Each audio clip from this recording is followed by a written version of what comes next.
எல்லாருக்கும் வணக்கம்.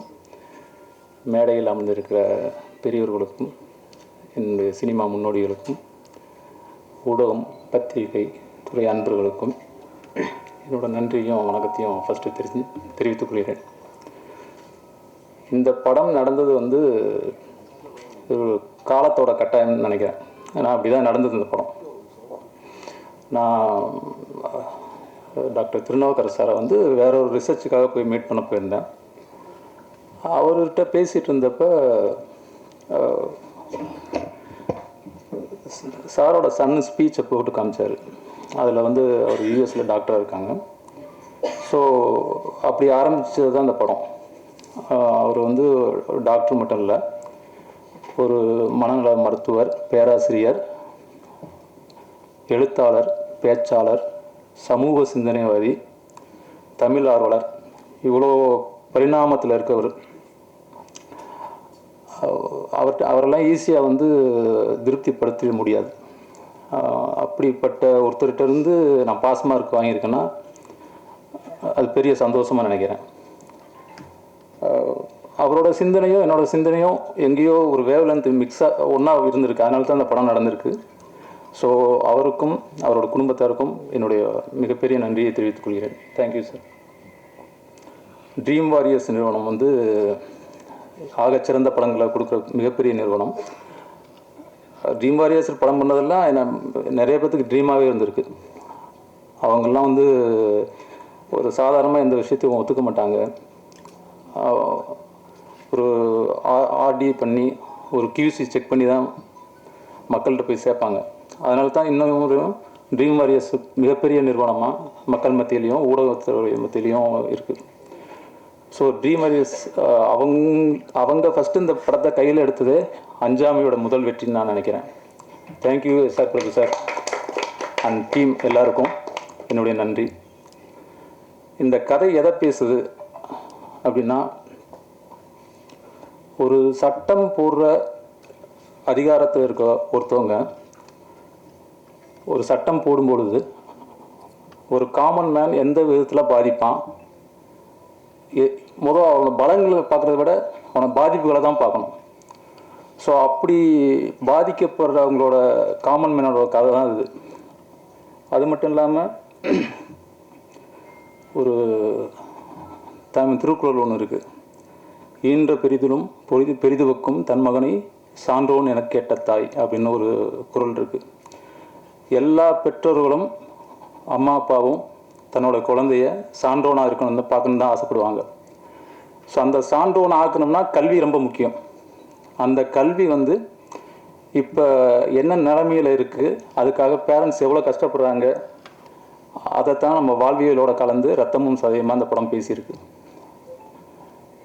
நெக்ஸ்ட்டு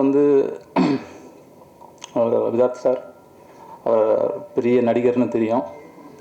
இன்னும் கொஞ்சம் அவர் ஆழமாக தோண்டி அவர்கிட்ட இன்னும் கொஞ்சம் நிறைய தங்கத்தை எடுத்துருவோம். அவரை அவ்வளோ அழகாக நடிச்சிருக்காரு. Thank you Vidharth sir. வாணி போஜன் அவங்க ஹீரோயினாக அப்படியே பொம்மை மாதிரி இல்லாமல் வேற ஒரு பரிணாமத்தில் இந்த படத்தில் பண்ணியிருக்காங்க. இதுக்கு பெரிய கட்ஸ் வேணும். இந்த கட்ஸ் எல்லாம் யார் பண்ணுவான்னா தியேட்டர் ஆர்டிஸ்ட் தான் பண்ணுவாங்க. ஹிந்தியில், பெங்காலியில், மலையாளத்தில். நீங்கள் தியேட்டர் ஆர்டிஸ்ட் இல்லைன்னு நினைக்கிறேன். ஆனால் அவங்களுக்குள்ள வேற ஒரு பரிணாமத்தில் தியேட்டரில் வர்ற ஆர்டிஸ்ட். ஸோ இல்லை அந்தளவுக்கு அவங்க அந்த தாகம் இருக்குல்ல, அது அவங்கள வேறு லெவலில் இந்த படம் எடுத்துகிட்டு போகும். இந்த நேரத்தில் மம்முட்டி சார்கிட்ட நான் கொஞ்சம் மன்னிப்பு கேட்கணும். அவர்கிட்ட நேரில் இருந்திருந்தால் நான் மன்னிப்பு கேட்டிருப்பேன். ஏன்னா அவர் அவர் நேரில் ஹைதராபாத்தில் பார்த்து கதையெல்லாம் ஓகே பண்ணி டேட்டு கொஞ்சம் ஒரு 2 months லேட்டாக இருந்ததுனால எங்களுக்கு அவசரமாக ஷூட்டிங் போக வேண்டியது இருந்ததுனால அவரை மிஸ் பண்ணிட்டோம். மம்முட்டி சார் என்னை மன்னிச்சிருங்க. அதனால தான் ரஹ்மான் சார் அடுத்த கேட்டகரியில் வந்தார். அவரும் அவ்வளோ அழகாக நடிச்சிருக்காரு. அதுக்காக தமிழ் டியூஷன்லாம் வச்சு அவரோட சிறந்த நடிப்பை கொடுத்துருக்காரு. ஹிருத்திக் எப்படின்னா நிறைய பேர்த்த நாங்கள் ஆடிஷன் பண்ணோம். எல்லாருமே இந்த ஆஃப் டே ஒரு பேஜ் டைலாக் மனப்பாடம் பண்ணால் ஆஃப் டே எடுத்துப்பாங்க. நிறைய பேர் பார்த்து ஒரு பையன்லாம் வந்து நான் சாப்பிட்டுட்டு வந்துருக்கேன் அப்பயும் படிச்சுட்டே இருக்கான். ஸோ அப்படியெல்லாம் ஆடிஷன் பண்ணியாச்சு. அப்புறம் அவனை ஃபோட்டோ பார்த்து விதாத் சாருக்கு மேட்சாக இருக்கான், அப்படி வர சொல்லுங்கன்னு சொல்லி வர சொன்னோம்.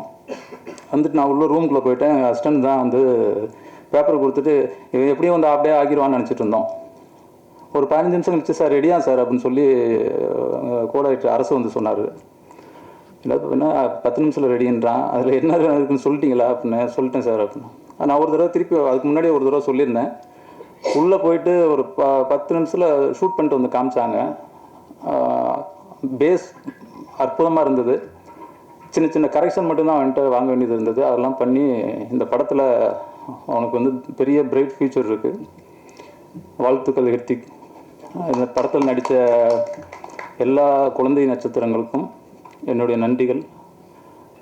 ப்ளஸ் பாலச்சந்திரன் சார் வந்து அவர் ப்ரொடியூசரோட ஃப்ரெண்டு. அவர் ப்ரொடியூசர் சார் என்னென்னா அவர் ஃப்ரெண்டுலாம் சொல்லி அனுப்ப மாட்டார். போய் பாருங்கள், ஆடிஷன் பண்ணுங்கள் அப்படின்றவர். அப்படி தான் ஃபஸ்ட்டு வந்தார். நான் என்னோட இது ஃப்ரெண்டுன்றாங்க, இப்படி நடிப்பாரா அப்படின்னு தெரியலையே அப்படின்ட்டு ஆடிஷன் பண்ணோம். மிரண்டு போயிட்டேன். அடுத்த திலகன் ரெடி ஆகிட்டார் தமிழில் அப்படின்ட்டு. அவர் அடுத்த திலகன் தான் பாருங்கள் நீங்கள் வேணாம். அவருக்குள்ள வந்து அவ்வளோ அவர்கிட்ட பேச நம்மலாம் என்ன படிச்சிருக்கோம், நம்மலாம் முட்டாளாகவே இருக்கமே அப்படின்னு தோணிகிட்டே இருக்கும். அப்படி ஒவ்வொருத்தரையும் அவர் வேற ஒரு லெவலில் பேசிகிட்டு இருப்பார். So thank you Balachandran sir. உங்களோட அன்புக்கும் உங்களோட எல்லாத்துக்குமே நன்றி. அது மட்டும் இல்லாமல் என்னோடய சூப்பர் சீனியர் நான் படித்த ஸ்கூலில் தான் படித்தார், திண்டுக்கல்லில். அது அந்த பாண்டிங் வேறு எங்களுக்கு இருக்குது. சென்ட் மேரி ஸ்கூலில் அங்கே பிறந்த தமிழ் தான் இருக்குது, இன்னும் ஊற்று மாதிரி ஊறிக்கிட்டே இருக்குது.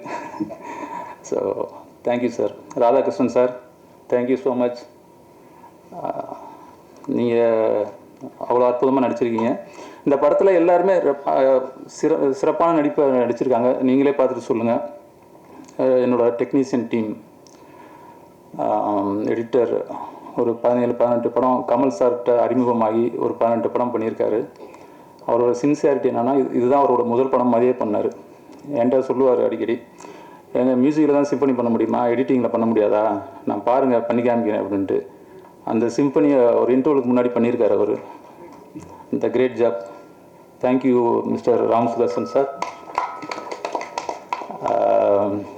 கார்த்தி டிஓபி, நாங்கள் 2 பேரும் ஃபிலிம் இன்ஸ்டியூட்லேருந்து வந்திருந்தாலும் நிறைய படங்கள் ஒர்க் பண்ணோம். தனி ஒருவன் லாஸ்ட்டாக ஒர்க் பண்ணுறப்ப 2 பேருக்கும் பழக்கம். அதுலேருந்து ட்ராவல் பண்ணிகிட்டே இருந்தோம். ரொம்ப சாஃப்டாக இருப்பான், ரொம்ப அமைதியாக இருப்பான். என்னடா இது நம்ம ஃபஸ்ட்டு படம் ஒரு இதில் பண்ணுறோம், ஃபாஸ்ட்டாக வருவானா அப்படின்னு நினச்சிட்டு இருந்தால் அது களத்துக்கு வந்தப்போ தான் தெரியுது வீரம் எப்படின்னு. ஸோ இவ்வளோ ஃபாஸ்ட்டாக குவாலிட்டி மிஸ் பண்ணாமல் எமோஷனல் கேப்சர் பண்ணி இந்த ஷார்ட் ரெடியான்னு கேட்டால் ரெடி நான் போனேன் அப்படின்ட்டு இருப்பான். ஆனால் குவாலிட்டி மிஸ் ஆகாது, அவ்வளோ ஃபாஸ்ட். தேங்க்யூ கார்த்தி. நீயும் அடுத்தடுத்து பெரிய லெவலில் வரணும். கார்த்திக் நேத்தா கவிதையிலே பிறந்து கவிதையிலே வளர்ந்தவர். இந்த பாடல் வந்து அவர் எழுதியிருக்க பாடல் வந்து அவ்வளோ அழகாக இருக்கும். அறிவுமதி அண்ணன் அவர் ஒரு பாடல் எழுதியிருக்காரு. நான் அப்படி சைடில் வரும்போது நானும் ஒரு பாட்டு எழுதிட்டேன். அது மிஸ்டர் ராம் டார்லிங், பேர் மறந்து போச்சு. இல்லை பேர் வேணும்கே மறக்கல, பதட்டத்தில் மறந்துடுச்சு. டார்லிங்னே கூப்பிட்டு மறந்து போச்சு, பேர் மறந்து போச்சு. ராகவ் பிரசாத், அவர் வந்து ஒரு பெரிய மியூசிக் ஃபேமிலியிலேருந்து வந்தவர். மணி சர்மாவோட அண்ணன் பையன். அவர் கிட்டத்தட்ட 300 படங்கள் அவர் கூட ஒர்க் பண்ணியிருக்காரு. அவரும் நானும் நிறைய பேசுவோம் படத்தை பற்றி, மியூசிக் எப்படி வரணும் அப்படின்ட்டு. இந்த படத்துக்கு ஃபஸ்ட் ஹாஃபில் எந்த வித வெஸ்டர்ன் மியூசிக்கே வந்துடக்கூடாது எங்கேயுமே அப்படின்ட்டு பேசி அதுக்கான மியூசிக்கெலாம் பண்ணியிருக்கோம். ரொம்ப ஒரு அழகான மெலடி ஒன்று கொடுத்துருக்காரு.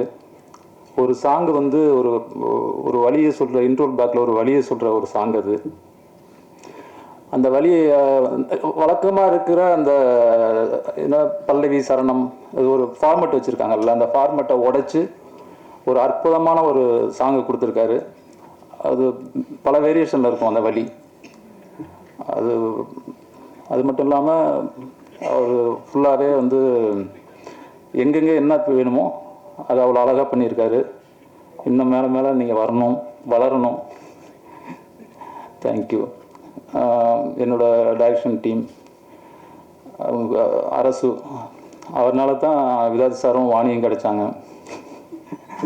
அவர் தான் வந்து விதார்த் சாரோட ஒரு நிறைய 2-3 படம் ஒர்க் பண்ணியிருக்காரு. அவர் மூலியமாக தான் விதார்த் சாரை மீட் பண்ணேன். வாணி போஜனுக்கு அவர் மிகப்பெரிய ஃபேன். ரம்பா சார்ம்பார். என்ன சார், யார் சார் அந்த ரம்பா? யாருங்க? வாணி தாங்க. அப்படி தான் எங்களை வாணி தெரியும். ஸோ அவருக்கும் அப்புறம்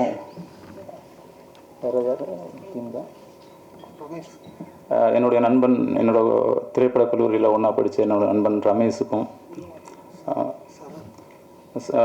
என்னோட நண்பர் சரண், பிரகாஷ், வெங்கடேஷ், அன்பு, கௌரி சங்கர்,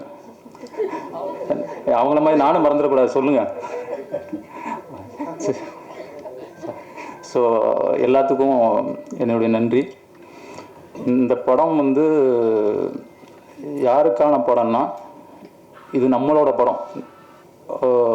பேரண்ட்ஸாக இருக்கிற, ஸ்டூடெண்ட்டாக இருக்கிற ஒவ்வொருத்தரும் அனுபவிக்கிறத தான் படமாக எடுத்திருக்கோம். இது யாருக்கும் எதிராக போனது, மக்களோட வழியை சொல்லியிருக்கோம். So thank you all of you. Thank you.